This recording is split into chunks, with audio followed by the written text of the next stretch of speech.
Students, हमारा lecture थोड़ा incomplete रह गया था। देखो ये ग्राफ तो हमने कर लिया था यहाँ पर इस इक्वेशन को लेके log k equal to E A upon 2.303 R T log plus log A. ठीक है, और यहाँ से याद होगा कि स्लोप भी हमने निकाल लिया था इस इक्वेशन को y equal to M X plus C से कंपेयर करके, क्योंकि y एक्सिस पे हमने log k को प्लॉट किया था और 1/t हमारा x एक्सिस पे था।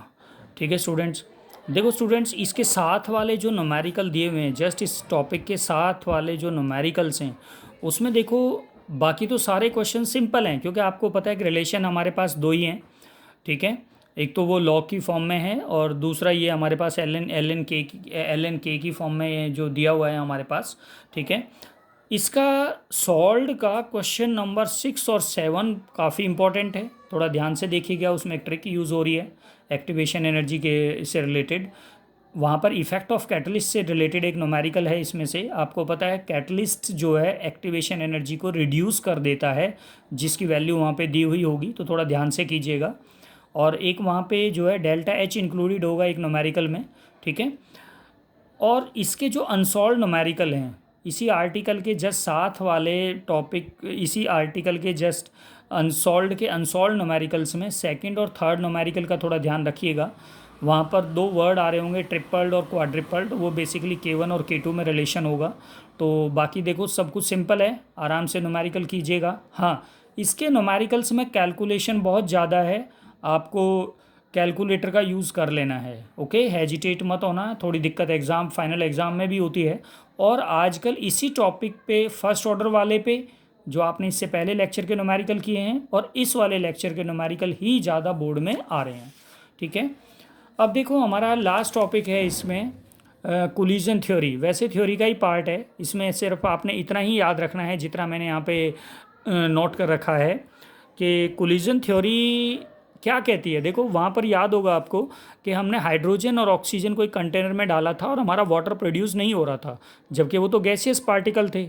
उनके कोलाइड करने से तो भाई आपस में रिएक्शन होना चाहिए, बट उनका जो कोलिजन था वो रिजल्ट प्रोड्यूस नहीं कर रहा था। हमने उनको एक एनर्जी प्रोवाइड की थी, एक्टिवेशन एनर्जी, जिससे उनका कोलिजन रिजल्ट प्रोवाइड करने लगा। इट मीन्स हाइड्रोजन और ऑक्सीजन मॉलिक्यूल्स इतना स्ट्रांगली स्ट्राइक करने लगे कि जिससे उनमें बॉन्ड प्रोड्यूस हो गया।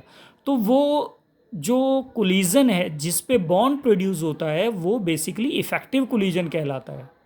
और कोलिजन थ्योरी के अकॉर्डिंग जो इफेक्टिव कोलिजन जो है दो फैक्टर्स पे डिपेंड करता है। फर्स्ट है एनर्जी फैक्टर, जो कोलाइडल पार्टिकल्स के पास होनी चाहिए और वो ग्रेटर देन थ्रेशोल्ड होनी चाहिए। आपको पता है थ्रेशोल्ड मिनिमम वैल्यू है जो कोलाइडल पार्टिकल्स के पास होनी चाहिए। दूसरा है ओरिएंटेशन फैक्टर। देखो स्टूडेंट्स, जो ओरिएंटेशन फैक्टर जो हमारा कंसेप्ट है, ओरिएंटेशन फैक्टर क्या कह रहा है। देखो यहाँ पर मैं एक एग्जांपल लेता हूँ कि आपके पास एक मॉलिक्यूल है ए बी, एक मॉलिक्यूल है ए बी और दूसरा मॉलिक्यूल है सी डी।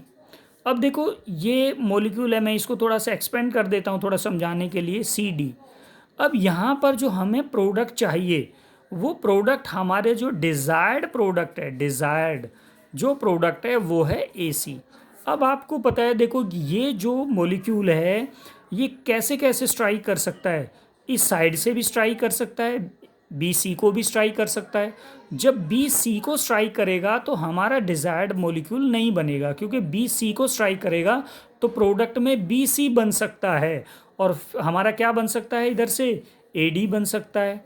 तो ये जो फैक्टर, जबकि हमें प्रोडक्ट में चाहिए ए और सी का मॉलिक्यूल, ए और सी का मॉलिक्यूल, तो वो कैसे होगा जब आपको पता है कि बी ए सी डी, जब इस साइड से ये मॉलिक्यूल इसको स्ट्राइक करेगा तब ये जो है आपका प्रोडक्ट को, डिज़ायर्ड प्रोडक्ट को प्रोड्यूस करेगा।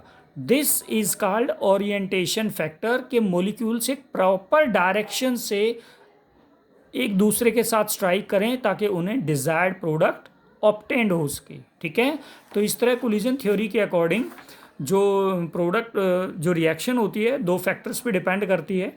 इफेक्टिव कोलिजन जो है दो फैक्टर्स पे डिपेंड करता है, एनर्जी फैक्टर पे और ओरिएंटेशन फैक्टर पे।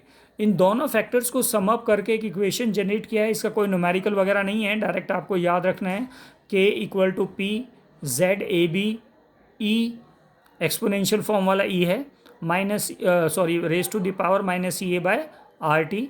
जो जेड ए बी है यहाँ पे ये कोलिजन फ्रीक्वेंसी है और पी आपका ओरिएंटेशन फैक्टर है। ठीक है स्टूडेंट्स, इतना ही है इस चैप्टर में थ्योरी पार्ट जो पिछले लेक्चर्स में कंप्लीट हुआ है और आज इसमें कवर हुआ है। ठीक है, देखो इससे पहले वाले चैप्टर के मैंने आपको एनसीईआरटी के क्वेश्चंस आपको नहीं बोले थे करने के लिए, लेकिन इसके क्वेश्चंस में कोई कंजूसी नहीं हो सकती।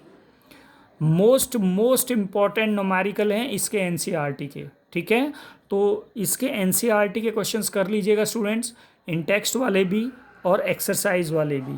ओके, ठीक है, ये आपका होमवर्क है।